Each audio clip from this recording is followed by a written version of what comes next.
কোনো একটা সেলিব্রিটিকে নিয়ে আসি, আমিও কি ওয়ানুম্মা বিডি হইতে পারবো? আপনার কি মনে হয়? শুধু ইনভেস্ট নিবে এটা না, ইনভেস্টটা কিভাবে দিবে, কেন দিবে, এই সব কিছু একটা পডকাস্টের মাধ্যমে মানে মানুষের সামনে এক্সপ্রেস করছে। আমার কোয়ালিটি যদি ভালো হয়, টপ নচ হয়, প্রাইসিং বেশি হইলেও মানুষ হয়তো প্রথমবার কিনতে ভয় পাবে, কিনে ফেলার পর যখন সে একবার ট্রাস্ট করে ফেলবে দেন সে আবার নেবে। একটু সুন্দর লাইটিং মাইটিং করে সুন্দর একটু প্রিমিয়াম করে দিন। এই প্রিমিয়ামের সংজ্ঞাটা কি ওনারা কিন্তু বলতে পারবেন? একটা কন্টেন্ট বানাবো, এত টাকা নষ্ট করবো, কাজ সুযোগ না করে, কিন্তু আপনি যে সেম কন্টেন্টের পেছনে 100 থেকে 200 $500 নষ্ট করতেছেন, ওইটা এটা লিখে খবর দেন। নাই। আমার মাথায় ক্যাপটা দেখে বুঝতে পারছেন আজকে আমরা ওয়ানুম্মা বিডির সকল মার্কেটিং স্ট্র্যাটেজি নিয়ে কথা বলবো এবং কিভাবে ওয়ানুম্মা বিডি বাংলাদেশে ইসলামিক লাইফস্টাইল ব্র্যান্ড হিসেবে সবার মনের মধ্যে গেঁথে গিয়েছে, সেটা নিয়ে আজকে আলোচনা হবে। তো মিনাজ ভাই, ওয়ানুম্মা বিডি 2016 সাল থেকে শুরু করেছেন। এখন 2016 সাল থেকে শুরু করার পর আপনার কি মনে হয় শুধুমাত্র এই 9-10 বছর ধরে লেগেছিল বলেই মার্কেটে টিকে আছে, নাকি অন্য অন্য কারণ আছে? এখানে প্রথমত যেটা সেটা হচ্ছে যে ওরা ফার্স্ট মুভ অ্যাডভান্টেজ নিছে বলে আমার মনে হয়। কারণ যেহেতু 2016 সাল, তখন হচ্ছে যে আসলে অনলাইন বিজনেসটা ওইভাবে কোনো এস্টাবলিশ ছিল না, যেটা হচ্ছে 20-এর পর, করোনা আসার পর মোটামুটি বাংলাদেশে এস্টাবলিশ হয়েছে। তো আমি যখন ধরেন আপনাকে যদি প্রশ্ন করি, প্রথম চাঁদে কে পা দিছে বা অবতরণ করছে কে? Neil Armstrong. দ্বিতীয়? তাই না? অথচ একসাথেই কিন্তু গেছিল, ওনার 3 জন না 5 জনে আমার টিম গেছিল। প্রথম জনের যে ডেডিকেশন বা যে কষ্ট ছিল, বাকিরাও তো সেই সেম পরিবেশেই গেছে, সেম কষ্টই করছে, অথচ আমরা এটা জানি না।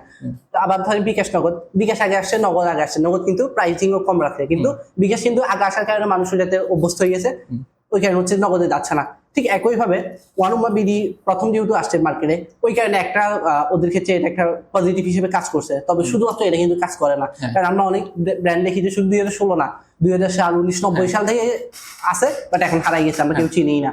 এমন অনেকগুলো ব্র্যান্ড আছে। তো সেক্ষেত্রে ওদের আরো অনেকগুলো বিষয় সেখানে কাজ করে, যেগুলো আমরা হচ্ছে যে আরো সামনে আলোচনা করব। তো আমি এখানে একটা জিনিস আমি নিজেও খেয়াল করলাম যে ওরা যে এতদিন ধরে কনসিস্টেন্সিলি মানে কাজ করে যাচ্ছে। যেমন 2016 সাল বাদ দেন, আমি হচ্ছে যখন পোস্টগুলো দেখতাম 20-21 সাল, তখন কিন্তু ওরা তেমন খুব একটা অনলাইনে রিচ ছিল না। যেটা মনে হলো যে ওরা অফলাইনকে টার্গেট করতেছে, সেলস জিনিসগুলো ছবি তুলে জাস্ট দিচ্ছে, খুব আহামরি প্রিমিয়াম কোয়ালিটি পোস্টারও না, ডিজাইনও না, ভিডিও তেমন একটা নাই। এরপরে যখন হচ্ছে যে 24-25 সালে দেখলাম যে রাফিউজ্জামান ভাই, বর্তমানে তামিম মির্জা ভাই, আরো কয়েকজন ইসলামিক ইনফ্লুয়েন্সার যারা, তাদেরকে নিয়ে আসে এবং খুব প্রিমিয়াম মানের কন্টেন্ট হচ্ছে। এখন আমি যদি আজকে আমার বিজনেসের ক্ষেত্রে এরকম কয়েকজন ইসলামিক ইনফ্লুয়েন্সার নিয়ে আসি বা কোনো একটা সেলিব্রিটিকে নিয়ে আসি, আমিও কি ওয়ানুম্মা বিডি হইতে পারবো? আপনার কি মনে হয়? আচ্ছা, এখানে একটা জিনিস দেখেন, ইসলামিক ইনফ্লুয়েন্সার মানে কি, ওরা শুধু তামিম মির্জাকে নিয়ে আসছে, ধরেন আমাদের রাফিউজ্জামান ভাইকে নিয়ে আসছে, ওরা যারা আলেমকে নিয়ে আসতে পারতো, কোন একটা আলেমকে নিয়ে আসতে পারতো, ওরা কোনো আলেমকে আনা নাই। ওরা এমন কিছু মানুষকে চুজ করছে যাদের সাথে ইউথদের একটা সম্পর্ক আছে, যাদের কথাগুলো ইউথদের মনের মধ্যে গেঁথে যায়। তো দেখেন, এখন আমি যদি আজকে তামিম মির্জা ভাইকে নিয়ে আসি, সাপোজ তামিম মির্জা ভাইকে নিয়ে আসলাম, কিন্তু আমার ওদের একটা বেস আছে। ধরেন ওয়ানুম্মা বিডি 2016 সাল থেকে 22 সাল 23 সাল পর্যন্ত একটা বেস তৈরি করছে। বিভিন্ন জায়গায় ওদের একটা প্ল্যাটফর্ম তৈরি হয়েছিল, ওদের অনেকগুলা মার্কেট আছে, মার্কেটের মধ্যে ওদের অনেক শোরুম আছে। তো ওদের একটা বেস আছে দেখে এই বেসটা কাজে লাগাতে পারছে তামিম মির্জা ভাই অথবা রাফিউজ্জামান ভাই। এখন আমি বাস শুরু করলাম, আমার তখন বেসই নাই, আমাকে কেউ চেনে না মার্কেটে। আমি হুট করে আজকে এসে যে তামিম মির্জা ভাইকে না, বাংলাদেশের সবচেয়ে বড় ইনফ্লুয়েন্সারকে নিয়েও আসি, আমার মনে হয় এই কাজটা আমরা করতে পারবো না। যেমন দেখেন ব্লু নিয়ে কাজ করছে রাফসানদের ছোট ভাই, বাট ব্লু কিন্তু টিকে না মার্কেটে। কেন?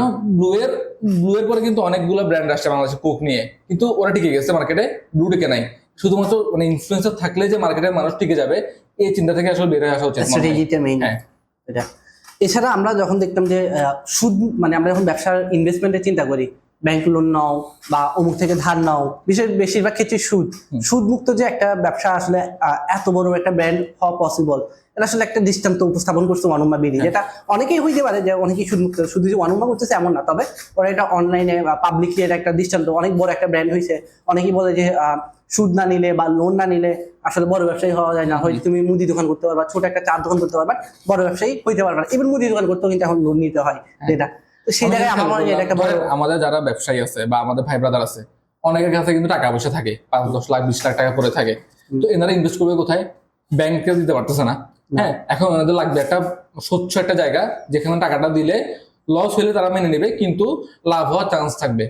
যেটা আলহামদুলিল্লাহ ওয়ানুম্মা বিডি দেখাইছে কিভাবে করতো। এখন দেখলাম যে চাল ডাল নিচ্ছে মাশাআল্লাহ, আর অনেকগুলো ব্র্যান্ড তাদের ইনভেস্ট হিসেবে সুদ মুক্ত ইনভেস্ট নিচ্ছে, যেখানে কোনো সুদ থাকবে না, রিবা থাকবে না, মানুষ খুব সহজেই টাকা পয়সা দিতে পারতেছে এবং ওখানে প্রফিট করতে পারতেছে। তো এটা মনে হয় ওয়ানুম্মা বিডি মানে ওই যে যেটা বললেন ফার্স্ট মুভ অ্যাডভান্টেজ করছে, যে দেখাইছে কিভাবে সুদ মুক্ত ইনভেস্ট নিতে হয়, এবং এটা ওদের জন্য একটা প্রচারের মাধ্যম হয়েছে মাশাআল্লাহ। যেহেতু ইনফ্লুয়েন্সারের কথা আসছে, এখানে আরেকটা বিষয়, যেমন সুদ মুক্ত কথা যখন বললাম, যেমন ধর ইসলামী অর্থনীতি যদি আমি চিন্তা করি, কার কথা মাথায় আসে? মহিউদ্দিন পাটোয়ারি ভাই। মহিউদ্দিন পাটোয়ারি। ওনাকেই কিন্তু ওনারা ইউটিলাইজ করছে বা হ্যাঁ। ওটাকে কাজে লাগাইছে, যে ওনার একটা ফেস ভ্যালু আছে, ওনার যে দক্ষতা আছে, ওনাকে কিন্তু ওই কন্টেন্ট গুলোতে ওনাকে আনছে এবং সেটা কাজে লাগাইছে বলে আমার মনে হয়। দেখেন না, পডকাস্ট পর্যন্ত করছে ওনারা, তামিম মৃধা ভাই আর মহিউদ্দিন পাটোয়ারি ভাই মিলে পডকাস্ট করছে কিভাবে হচ্ছে ইনভেস্ট করতে পারে, কিভাবে না করতে পারে। মানে একটা ব্র্যান্ড শুধুমাত্র একটা জায়গায় সীমাবদ্ধ থাকে নাই, সে শুধু ইনভেস্ট নিবে এটা না, ইনভেস্টটা কিভাবে দিবে, কেন দিবে, এই সব কিছু একটা পডকাস্টের মাধ্যমে মানে মানুষের সামনে এক্সপ্রেস করছে। ট্রান্সপারেন্ট ছিল, হ্যাঁ। কাস্টমারকে ভ্যালু দিছে এই বিষয়টা। এখন এরপরে আমি ধরেন আমি ইনফ্লুয়েন্সার আনলাম, খুব বড় সড় করে মার্কেটিং করলাম, অনেকগুলো আউটলেট আছে, কিন্তু আমার প্রোডাক্টের কোয়ালিটি খারাপ, হ্যাঁ। তাইলে সেক্ষেত্রে আসলে বিষয়টা কিরকম হবে? এটা কি আসলে কাজ করবে কিনা? এটা ধরেন আপনি এটা কাজ করবে কিনা এটা দেখার জন্য আসলে বেশি দূর যেতে হবে না। ধরেন আপনি কোন একটা প্রোডাক্ট আপনি নিজে এখন আসার জন্য কিনেন, আপনি একবার কিনলেন, দেখলেন যে প্রোডাক্টটা ভালো না, ঠুকছেন, আপনি কি আবার কিনবেন জায়গা থেকে? না। কিনবেন না। কিন্তু দেখেন ওয়ান নম্বর ভিডিও অলমোস্ট অনেকগুলো রিপিট কাস্টমার, এবং ওদের রিপিট কাস্টমারই বেশি আমার কাছে মনে হয়। ওদের অনেকগুলো রিভিউ দেখলাম, ওদের পেজের মধ্যে অনেক কাস্টমার এসে রিভিউ দিচ্ছে, এবং আমি নিজেও ওয়ান নম্বর ভিডিও থেকে মাঝে মাঝে পার্চেস করি। এবং কেন করি? ওদের কোয়ালিটি ভালো, মাশাআল্লাহ। ওদের ক্যাপটা আমি প্রায় 2-3 বছর ধরে ইউজ করতেছি, আলহামদুলিল্লাহ এখন পর্যন্ত সব ঠিক আছে। তো এই জিনিসটা যদি রাখতে না পারেন, এটা একদম নর্মাল কথাবার্তা। যদি আপনার কোয়ালিটি ভালো না হয়, আপনার বিহেভিয়ার ভালো না হয়, আপনার আচরণ ঠিক না থাকে, কাস্টমার একসময় হারাই যাবে। তো যদি ওয়ান নম্বরে যদি কোয়ালিটি ঠিক না রাখতো, আমার কাছে মনে হয় এই 9 বছর ধরে যদি লেগে আসছে মার্কেটে, এটা পারতো না। আচ্ছা, আমি বললাম এই 16 সাল থেকে 22 সাল 23 সাল পর্যন্ত আমি যা দেখলাম ওদের ভিডিওগুলা, একটাতেও ভাই ভালো কোনো ভিডিও ছিল না। লাস্ট 2 বছরে ধুমা ভিডিও বানাচ্ছে ওরা, এবং শুধু ভিডিও বানাচ্ছে না, ভিডিও কোয়ালিটি খুব টপ নচ, এবং ভিডিও বানাচ্ছে তাদেরকে দিয়ে তামিম মৃধা ভাই, রাফিউজ্জামান ভাই, তারপর আমাদের মাইনুল ভাই, এই ধরনের ভাইদেরকে ভিডিও বানাচ্ছে। তো ওরা কেন গত 5-7 বছর ধরে ভিডিও বানালো না, এবং লাস্ট 2 বছরে ইচ্ছা মতো ভিডিও বানাচ্ছে? এর রিজন কি হতে পারে? এখানে কয়েকটা বিষয়। প্রথমত আমি যখন ওদের কন্টেন্ট গুলো দেখলাম, আগের কন্টেন্ট, সেখানে আমার মনে হয়েছে যে আসলে একটা অনলাইন বিজনেস, আমি অনলাইন থেকে আর্ন করবো, মেইন হচ্ছে আমার অনলাইন বিজনেস, এরকমটা মনে হয়নি আমার দেখে। মনে হয়েছে যে অফলাইন বিজনেস আছে, অফলাইন বিজনেসটাকে অনলাইনে প্রমোট করছে। কিছু কিছু টুকটাক যদি সেল হয় ভালো, আলহামদুলিল্লাহ, না হলেও আহামরি ওদের সমস্যা হবে না, আমার যতটুকু মনে হয়েছে। আর অনেকগুলো ব্র্যান্ড আছে, যেহেতু আমরা যারা ই কমার্সে ব্যবসা করতে চাই বা আমাদের অডিয়েন্সদের মধ্যে যারা আছে ই কমার্সে বিজনেস করতে চাই, তাদের কিন্তু অফলাইন বেশিরভাগ ক্ষেত্রে ব্যাকআপ থাকে না। আমরা চাই যে অনলাইন থেকে শুরু হবে, বড় হলে আমি একটা অফলাইন ব্যাকআপ নিব। তো সেক্ষেত্রে আমি যদি চিন্তা করি আমি ওয়ানুম্মা বিটির মতো করবো, যে ওরা তো আগে খুব একটা পোস্ট করতো না, এখানে কয়েকটা বিষয়। ওরা পোস্ট করতো না কত সালে? 16-17, এখন কত? 25। 24, সময় কি থেমে আছে? যুগ প্রযুক্তি কি থেমে আছে? মানুষের রুচি কি একই আছে? না। তাইলে আমি মানুষের বর্তমান মানুষ কি পছন্দ করতেছে, মানুষ রিলস পছন্দ করতেছে, আমাকে রিলসে যাইতে হবে। মানুষ শুধু কিনেন এটাতে পছন্দ করতেছে না, মানুষ চাচ্ছে যে ভ্যালু, আমাকে ভ্যালু দিতে হবে। একটা গেল। 2 নাম্বার গেল, ওদের হচ্ছে যে অনলাইনে আমাকেই সব বিক্রি করতে হবে, এর উপর আমার কি বলে পরিবার চলবে, রুজি রোজগার, এর উপর এমন সিচুয়েশন ওদের ছিল না, যেটা আমার আপনার আছে। তাইলে আমার অনলাইনের মধ্যে খুব বেশি ফোকাস দিতে হবে, সেখানে কন্টেন্ট করতে হবে। এখন আমি যদি চিন্তা করি যে ওদের মতো করে ওরা কিভাবে করছে মার্কেটিং, আমি এখন নতুন একটা বিজনেস শুরু করতেছি, আমিও একইভাবে করবো, তাহলে কিন্তু এটা আমাকে কাজ করবে না। একইভাবে যেহেতু একটা কন্টেন্টের কথা বললাম যে মানুষ এখন ভ্যালু পছন্দ করে, কিনেনটা পছন্দ করে না, যেটা আমি ওদের কন্টেন্টে দেখলাম। ওদের খুব কম কন্টেন্ট আছে যেখানে আসলে কথা বলতেছে, বেশিরভাগ কন্টেন্টে হচ্ছে নাসিদ লাগাইছে, এবং যে ভিজুয়াল গুলো দেখাচ্ছে খুব প্রিমিয়াম, খুব সুন্দর, মানে বিরক্তি আসে না। মানে পুরোটা ভিডিওটা আপনি শেষ করতে পারবেন। যখন হচ্ছে যে আমরা সাধারণত নর্মালি একটা টেবিলে বসে কোনো একটা প্রোডাক্টের কথা বলি, 10-12 সেকেন্ড, 3 সেকেন্ড, 4 সেকেন্ড, এরপরে মানুষ স্ক্রল করে চলে যায়, হুকটাও দেখে না ঠিক মতো। কিন্তু ওনাদের ভিডিওগুলো আসলে দেখলে মানে চোখের যে শান্তি, এটা পাওয়া যায় মনে হয়, বা বিরক্ত লাগে না। একটা কন্টেন্ট দেখতেছিলাম তামিম মৃধা ভাইয়ের, মোস্ট প্রবাবলি ওদের ওই হাফাতা হুডি গুলোকে আরবান হুডি বলে সম্ভবত, এটা একটা বিক্রি করতেছিল। ওই লেখা হচ্ছে গিফট সালাম টেক সালাম কিছু একটা। হ্যাঁ, তো খুব সুন্দর করে বলছে যে কি একটা হাদিস বলছে ওখানে, যে রাসূল সাল্লাল্লাহু আলাইহি সাল্লামের সময়কার একটা সাহাবী, উনি আমল কমে গেলে কি করতেন? উনি বাজারে চলে যেতেন, বাজারে গিয়ে মানুষকে দেখে দেখে সালাম দিতেন।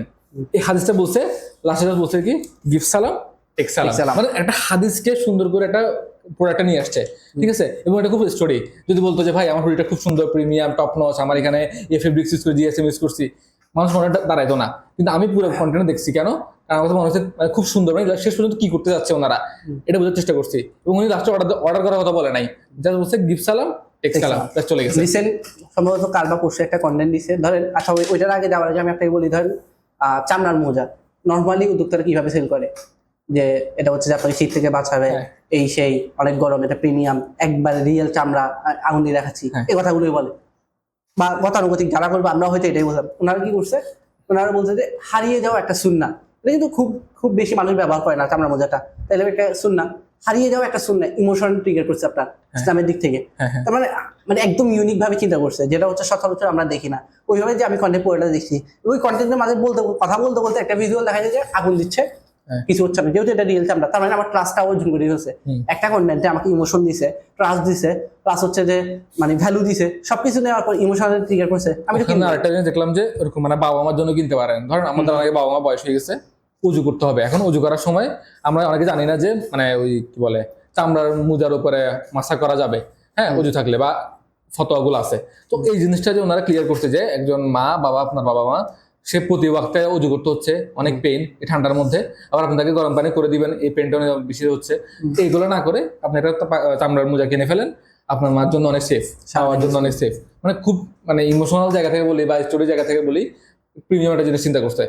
আবার আরেকটা যেমন ধরেন ট্রাস্টের কথা আসলো, ইমোশনের কথা আসলো, ওদের ট্রাস্টটা আসলে আরো কিভাবে বিল্ড হয়, যেমন ওদের আগের কন্টেন্ট গুলো তো দেখলাম যে ওরা তখনও কিন্তু ওনাদের ক্যামেরা কোয়ালিটি তখন খুব এখনের মতো আহামরি ভালো ছিল না, নর্মাল ছিল, বাট ওই ক্যামেরা কোয়ালিটিতে ওনারা দেখাচ্ছে যে ফ্যাক্টরিতে কাজ চলতেছে। এখন আমি যখন একদম সাদামাটা একটা আমার ক্যামেরা ঝাপসা হোক, একদম আমি কথা বলতে পারি না অনলাইনে, বা আমি ক্যামেরার সামনে কথা বলতে পারি না, জড়তা আছে তো লাগছে, তারপরে আমি দেখাইলাম যে আমি সুন্দরবনে আসি, মধু ইয়ে করতেছি, আমি ফ্যাক্টরিতে আসি, ফ্যাক্টরিতে ইয়ে করতেছে, বা আমি হানি নাটস বানাচ্ছি, নিজের হাতে বানাচ্ছি, মানে একদম মূল পয়েন্ট, সোর্সিং পয়েন্টে যখন আমি এই জিনিসগুলো দেখাবো, ওই লোকটা তো আমাকে বিশ্বাস করবেই। যেটা ওয়ান উম্মাহ বিডি তখনও করছে, এবং এখনকার কন্টেন্ট তো আবার অনেক ভালো হচ্ছে, কারণ কোয়ালিটিফুল কন্টেন্ট করতে খুব প্রিমিয়াম, খুব সুন্দর, দেখতে সুন্দর, ফ্যাক্টরি থেকে কিভাবে বানাচ্ছে সবকিছু ডিটেল দেখাচ্ছে। আগা থেকে গোড়া যখন সবকিছু ফার্স্ট চলে আসে, আমাকে যখন কেউ দেখায় আমি তাকে ট্রাস্ট করবোই ভাই। আর পাশাপাশি ওরা তো একদিন দুই দিন, ওরা অনেক মানে প্রতিনিয়ত কন্টেন্ট করতেছে, সেটা একটা কোশ্চেন আছে। ধরেন আমরা অনেকে বলে যে ওয়ান উম্মাহ বিডির প্রোডাক্টের প্রাইস বেশি, এই কথাটা অনেক মার্কেটে আছে যে ওয়ান উম্মাহ বিডি একটা ইসলামিক ব্র্যান্ড, তারপরে প্রাইস বেশি রাখে। এখন আমার কাছে যেটা মনে হয়েছে পার্সোনালি, ওয়ান উম্মাহ বিডির আউটলেট আছে 19টা বাংলাদেশে, 19টার মধ্যে চট্টগ্রামে আছে মোস্ট প্রবাবলি 2টা, খুলশীতে একটা, ফিনলে স্কোয়ার একটা, ঢাকাতে আছে উত্তরা, তারপর বসুন্ধরা, আরো কয়েকটা জায়গায় আছে মনে আছে, হ্যাঁ। তারপর হচ্ছে ধরেন সিলেটে আছে মৌলভীবাজার থেকে শুরু করে, জিন্দাবাজার থেকে শুরু করে এসব জায়গায়, রাজশাহীতে নতুন আউটলেট দিছে। দেখেন চিটাগাং জায়গা হলো দলি, ফিনলে স্কোয়ার আর হচ্ছে খুলশী, 2টা হচ্ছে পশ জায়গা। ঢাকাতে বলি বসুন্ধরা, উত্তরাটা আমি জানি না, বসুন্ধরা পশ এরিয়া। সিলেটে মোটামুটি ধরেন মৌলভীবাজার, জিন্দাবাজার মোটামুটি পশ এরিয়া। এরা পশ এরিয়াগুলোতে কি করছে, আউটলেট দিছে। তার মানে বোঝা যাচ্ছে ওদের মানে অডিয়েন্সটাই হচ্ছে একটু পশ, সাধারণ আম পাবলিক না, এই জন্য ওদের প্রাইসিংটা ওইভাবে রাখা।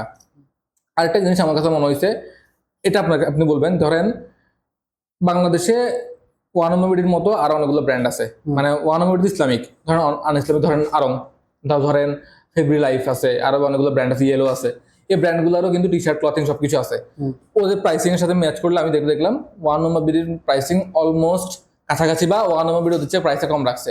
তো একদিকে চিন্তা করলে আমার কাছে মনে হয় ওদের প্রাইসিংটা ঠিক আছে। আপনার কাছে কি মনে হয় সবকিছু মিলে? জিনিসটা আমি যখন ঘাটাঘাটি করতেছিলাম, আমি নাম না বলি, একটা ব্র্যান্ডের দেখলাম, ওনাদের টি শার্ট হচ্ছে যে 690 টাকা, 175 থেকে 180 দিয়েছে। ওয়ান উম্মাহ বিডিতে দেখলাম 580 টাকা সম্ভবত, আমি দেখলাম একটা মেসেজ যুক্ত। এখন এখানে আমি যখন একজন ওদের কাস্টমার কারা, প্রথমত আপনি একটা বললেন পশ, তারপর হচ্ছে যারা হচ্ছে যে মোটামুটি ইসলাম প্র্যাকটিস করার চেষ্টা করে, নর্মাল মানুষরাও কিনে, বড় একটা অংশ কিন্তু যারা ইসলাম প্র্যাকটিস করার চেষ্টা করে। তো সেই ক্ষেত্রে দেখা যায় যে আমি যখন অন্য একটা ব্র্যান্ড থেকে নিচ্ছি, এই যে সুন্দর একটা মেসেজ, যেমন মাঝখান দিয়ে কিন্তু আমাদের খুব 20-22 সালের দিকে এমন খুব কিছু টি শার্ট বাইয়েছিল যেগুলো আসলে রুচির দুর্ভিক্ষ, মানে খুব বাজে বাজে কিছু মেসেজ, ছাপড়ি টাইপ কিছু মেসেজ ছিল টি শার্টে, এখনো আছে, গ্রামের দিকে আছে হয়তো, বা আমরা হয়তো এখানে দেখতেছি না, যেখানে থাকা সেখানে আছে। সেই জায়গা থেকে শুধু পজিটিভ না, একটা ইসলামিক ভাই, যেখানে হচ্ছে যে আমি সওয়াব কামাইতে পারি, এরকম একটা স্টোরি নিয়ে আসলো। দ্বিতীয়ত শুধু যে আমি ইসলামিক কোনো ওয়ার্ড দিয়ে দিল তাহলে তো হইলো না, অনেকগুলো ব্র্যান্ড আছে বা অনেকগুলো প্রতিষ্ঠান আছে যারা ইসলামিক টার্মগুলো ইউজ করে, বাট ওরা তো ওয়ান উম্মাহ বিডি হয় নাই। কেন হয় নাই? কারণ কোয়ালিটি। আমি নিজে হচ্ছে যে আমি লাইফের শুরুতে 22-23 সালের দিকে প্রায় 3 থেকে 4টা এরকম ইসলামিক ক্লথিং ব্র্যান্ডের সাথে অ্যাফিলিয়েট করছি, রিসেলিং করছি। মোস্ট অফ দ্য টাইম হচ্ছে যে আমার একটা পরিচিত ভাই গ্রামের, উনি যখন দেখছি আমি শুরু করছি 6টা টি শার্ট একসাথে অর্ডার দিচ্ছে, চিন্তা করেন। অর্ডার দেওয়ার পর যখন উনি হাতে পাইলো, উনি আমার উপর রাগ করে গেছে। আমি তো বুঝতে, আমি যখন অ্যাফিলিয়েট করি প্রোডাক্ট তো আমার হাতে আসে না, আমি মেসেঞ্জার ভাই কি দিচ্ছে বলছে, ঠিক আছে, মানে উনি বুঝছে বিষয়টা, বলছে যদি এটা তোমার নিজের বিজনেস হইতো তুমি আমাকে কখনো এই কোয়ালিটি দিতে না, এটা আমি জানি, বাট এখন তো তোমার উপর কিছু বলার নাই, বাট এর কোয়ালিটি আমার পছন্দ হয়নি দাম অনুযায়ী। তো আমি কিন্তু ওনার কাছে পুরো লজ্জিত হয়ে গেছি, বা নেক্সট বার উনি আমার থেকে কিনতেও কিন্তু সন্দেহ করবে যে এই যে কোয়ালিটির প্রোডাক্ট বিক্রি করে, মানে আপনি যদি অন্য কোনো প্রোডাক্টও বিক্রি করেন সে ভাববে আপনি হয়তো বা সেম লেভেলের সেম কোয়ালিটি লেভেলের। দিচ্ছেন। হ্যাঁ, এই যে ওরাও কিন্তু ইসলামিক ব্র্যান্ড ছিল, ইসলামিক মেসেজ ছিল, ওইটা দেখে আমি কাজ করছিলাম, বাট ওদের কোয়ালিটি কিন্তু ওই লেভেলের ছিল না যেটা ওয়ান বা বিডির আছে। আর পাশাপাশি ওই যেটা বললাম যে 500 একজন 690 টাকা, ওরা 580 টাকা, প্রায় 100 টাকা ডিফারেন্স। তো ওই দিক থেকে চিন্তা করলে আসলে তফাৎ না। আমি তাহলে যদি মূল কথা হচ্ছে, আমি একদম বলি, মানে মূল কথা হচ্ছে প্রাইসিংটা ডিপেন্ড করে হচ্ছে আমার প্রোডাক্টের কোয়ালিটির উপর। আমার কোয়ালিটি যদি ভালো হয়, টপ নচ হয়, প্রাইসিং বেশি হইলেও মানুষ হয়তো প্রথমবার কিনতে ভয় পাবে, কিনে ফেলার পর যখন সে একবার ট্রাস্ট করে ফেলবে দেন সে আবার নেবে। আর যদি আপনি প্রাইসিং খেলতে যান, ধরেন আপনি কোয়ালিটি ড্রপ করলেন, প্রাইসিং কমানোর জন্য কোয়ালিটি ড্রপ করলেন, যেটা করলেন আপনি, যেটা বলছেন আপনার 6টা টি শার্ট নিচে এরপর নিবে কিনা সন্দেহ আছে, আর আপনি কি করলেন, প্রাইসিং কমাই, প্রাইস কমাই কোয়ালিটি ড্রপ করে বিক্রি করলেন, একবার বিক্রি করার পর সে আর কিনতেছে না। এটা ভালো নাকি আমি ভাই একটা মানে ভালো কোয়ালিটি দিব, সে 5 দিন মানে একবার দুইবার ইউজ করার পরে ভালো লাগবে, সে রিপিট হবে আমার কাছে, ওইটা ভালো, এটা আমাদের বুঝতে হবে আর কি। অবশ্যই আমার রিপিটিতে দরকার। ধরেন আমি যখন একটা ক্লায়েন্টের কাছে নতুন ভাবে যাবো, বিশেষ করে অনলাইন বিজনেস, আমি একটা কন্টেন্ট করতে হচ্ছে, অ্যাড করতে হচ্ছে, এমপ্লয়ি কস্ট যাচ্ছে, আমার টাইম যাচ্ছে, সবকিছু মিলে আমার একটা ফিক্সড কস্ট আছে। এখন আমি ধরেন আমি আপনার কাছে রিচ করলাম, একটা তো কস্ট করছি, এখন এই একটা কস্ট দিয়ে যদি আমি আপনার কাছে বারবার সেল করতে পারি, আমার তো নতুন করে কস্ট লাগতেছে না, এটা তো অবশ্যই ভালো না। যেখানে হচ্ছে আমি প্রতিটা কাস্টমার বেশি আলাদা কস্ট করতে হয়। পাশাপাশি ওদের যে জিনিসটা, যেমন যেহেতু ইসলামিক কিছু ব্র্যান্ডের কথা আসলো, ওদের থেকে এরা কেন আগে একটা পয়েন্ট বলে ফেললাম যে এরা হচ্ছে যে কোয়ালিটি দিক থেকে। আরো 2টা পয়েন্ট আছে, 2টা পয়েন্টের মধ্যে একটা হচ্ছে বেশিরভাগ ক্ষেত্রে মেসেজগুলো কিরকম থাকে ইসলামিক লাইফস্টাইল ব্র্যান্ডে, যে মুসাফির, তারপর হচ্ছে যে ধরেন আসসালামু আলাইকুম, হ্যাঁ আসসালামু আলাইকুম, follow the Sunnah not the society, এই 3টা মেসেজ মানে খুব কমন। অনুমাবি দিয়ে দেখেন গিভ সালাম, টেক সালাম, তারপর হচ্ছে যে আরো এরকম আরো 313, শুধু 313, হ্যাঁ 313, মানে যেটা হচ্ছে বদরকে বোঝাচ্ছে, সবর। আমার নিজের টি-শার্ট আছে এখন। তো অনেকগুলো আছে যেগুলো একটু ইউনিক, ঠিক আছে, দুইটাই কিন্তু ইসলামিক, কিন্তু ওরা ইউনিক গেছে। এর চেয়ে আরো ইউনিক কি করছে, প্রোডাক্টটাই ইউনিক। যেমন ওরা ব্রিন্ডেস ক্যাপ আনছে, বা ডকার ক্যাপ যেটা বলে, এটা অনেকটা ইউনিক, এখন হয়তো অনেকেই সেল করে, বাট এটা অনেকটা ইউনিক। পাশাপাশি ওদের যে হুডিটার কথা বললেন, আরবান হুডিগুলো, এটা দেখতে একটু ইউনিক লাগছে। তারপর হচ্ছে যে কোটিও অনেকে সেল করে, বাট ওদের অন্যান্য প্রোডাক্ট যেগুলো আছে সেগুলো তুলনায় মানে অনেকগুলোই খুব। ধরেন এই ক্যাপটার কথাই বলি, হ্যাঁ এই ক্যাপটাতে ধরেন যে মেসেজটা দিচ্ছে সবর লিখছে, হ্যাঁ আমি চাইলে মার্কেট থেকে আরো অনেক ক্যাপ পেতাম, হ্যাঁ ওই ক্যাপগুলোতে অনেক কিছু লেখা থাকতো, বাট ইসলামিক কিছু থাকবে একটা ক্যাপের মধ্যে লেখা থাকবে, এই আইডিয়াটা যাদের মাথায় আসছে এটা অনেক কিছু।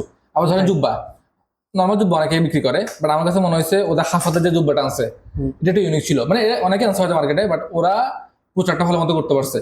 হাফাতা জুব্বাটা এটা অনেকে ধরেন অনেকে যারা রেগুলার বেসিসে জুব্বা পরে, ওদের জন্য সবসময় ফুলাতা জুব্বা পরা হয়তো সম্ভব না, উজু করতে সমস্যা হতে পারে বা বিভিন্ন কারণে, তো ওরা কি করে হাফাতা জুব্বাটা কিনে, বা একটু পশ এরিয়াতে গেলে দেখবেন যে হাফাতা জুব্বাটার অনেক প্রচলন আছে।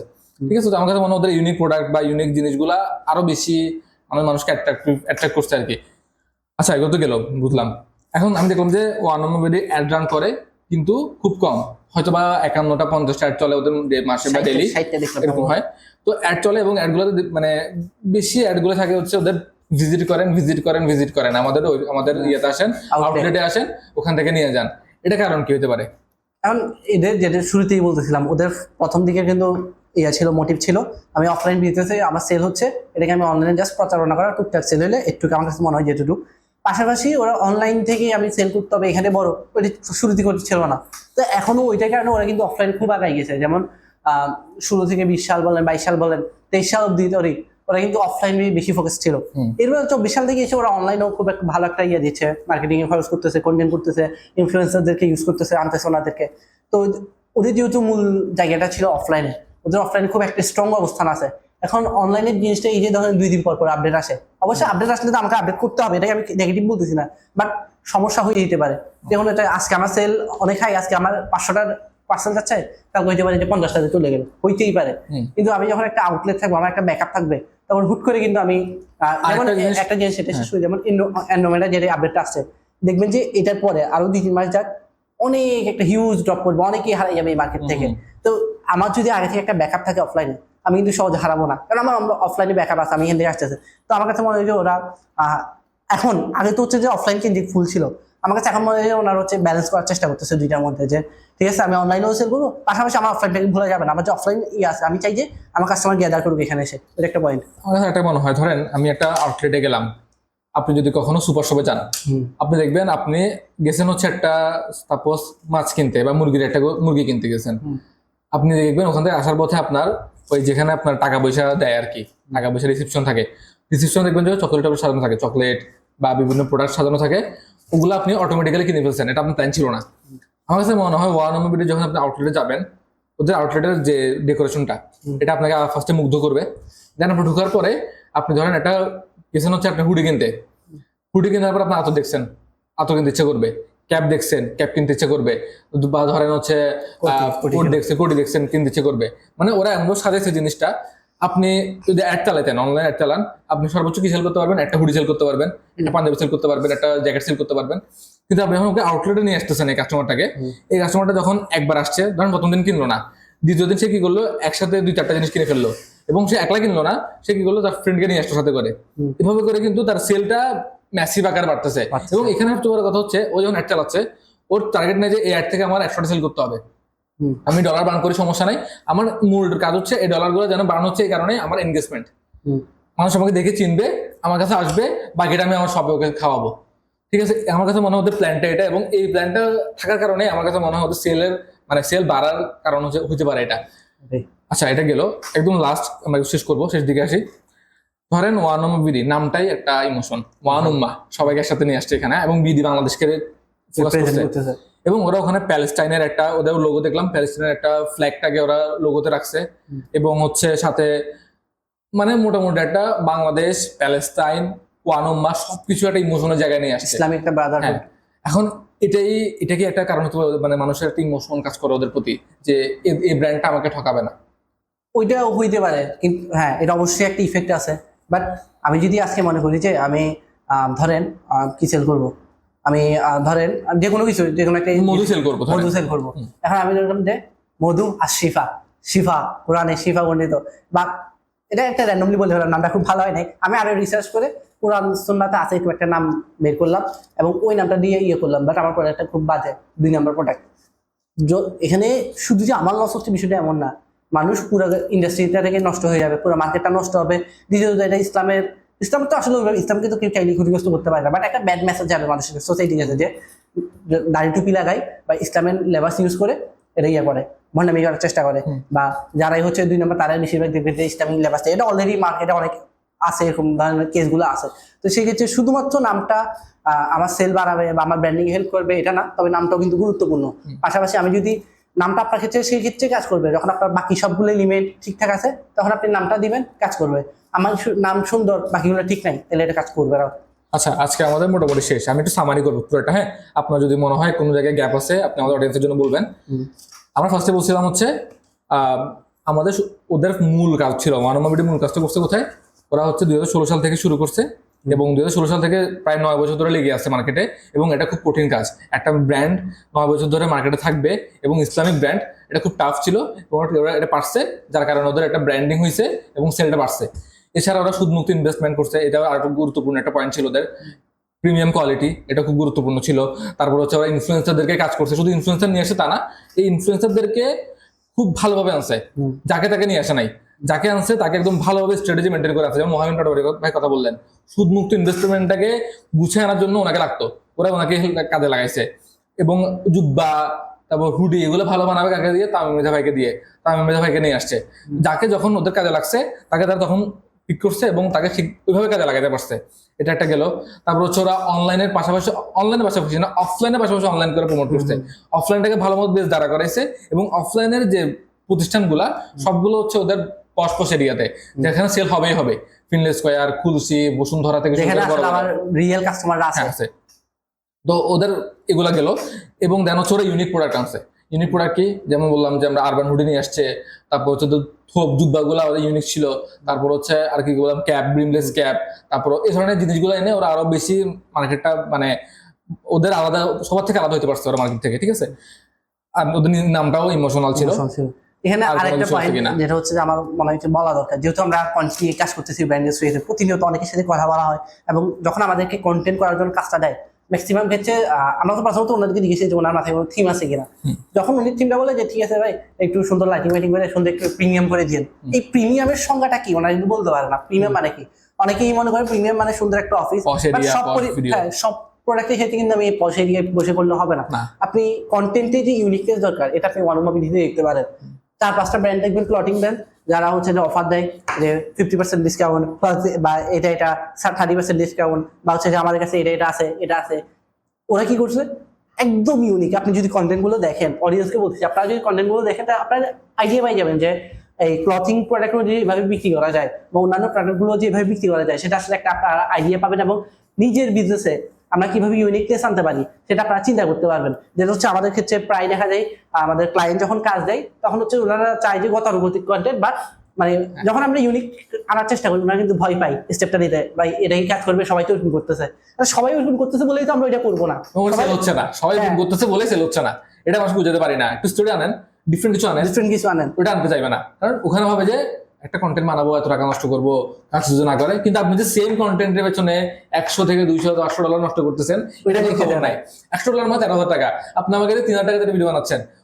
একটা কন্টেন্ট মানে আপনি 100 ডলার স্পেন্ড করতে পারবেন, কিন্তু আপনি সেই মানুষটা ওই মাত্র ওখান থেকে মানে 10 ডলার বা 20 ডলার আপনি আমাকে কন্টেন্ট দিতে পারছেন না, একটা ইউনিক কন্টেন্ট করতে পারতেছেন না, তাহলে তো হইলো না।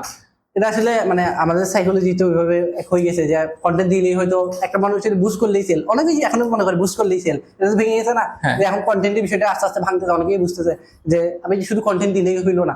বা আমার সামনে আপনি যেহেতু বিজনেসম্যান, আপনি যেহেতু ওনার, আপনি তো ফেসবুক চালান, আপনার সামনে তো দিনে অনেকগুলো অ্যাড আছে, আপনি কয়টা থেকে কিনেন? এটা তো এটাই আর কি। তো মূল কথা হচ্ছে যে মানে কন্টেন্ট ইউনিকনেস আনতে হবে আর কি।